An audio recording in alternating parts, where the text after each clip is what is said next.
ആരാണ്? അംഗനവാടിയിലെ ടീച്ചറാണ്. എന്ത് വാടിയത്? അംഗനവാടിയെ അതിന് ഇവിടെ കുട്ടികളൊന്നുമില്ലല്ലോ. സെൻസസ് എടുക്കാൻ വേണ്ടി വന്നതാണ്.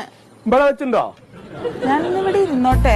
നിങ്ങള് കയറി കുത്തിരിക്കും. ഇക്കടെ പേരൊന്ന് പറയാം. എന്റെ പേര് കോയാന്നാണ്, കോയക്കുട്ടി എന്നും പറയും. എത്ര വയസ്സായി? നിങ്ങള് പറഞ്ഞാലിപ്പോ റബീഉൽ അവ്വൽ 18-നാണ് എന്റെ ജനനം. വെള്ളിയാഴ്ചയാണ് തോന്നുന്നത്. ഇതല്ല ഇക്ക വർഷം അറിയണം. അത് എനിക്ക് കറക്റ്റ് പറയാൻ പറ്റും.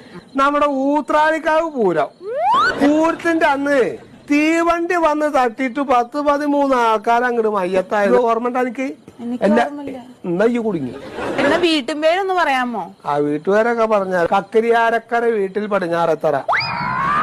ഇത് ഞാൻ എപ്പോ ടൈപ്പ് ചെയ്തിട്ട് വീട്ടിൽ പോകാനാണ്. ആധാർ കാർഡ് ഒന്ന് തരുമോ? അത് കണ്ടു കഴിഞ്ഞിട്ട് പിന്നെ അത് കളിയാക്കാനൊന്നും നിൽക്കരുത്. ഇക്കഞ്ഞത് വരെ മനസ്സിലായിട്ടില്ല. അതിലിരിക്കണ വെള്ളത്തലയാണ്, അരി വെച്ച മാതിരിയാണ് ഇക്ക് തോന്നാറ്. കണ്ണുമില്ല, മൂക്കുമില്ല, തലയില്ല. ആളാണോന്ന് തന്നെ സംശയമാണ് അതിലിരിക്കുന്നത്.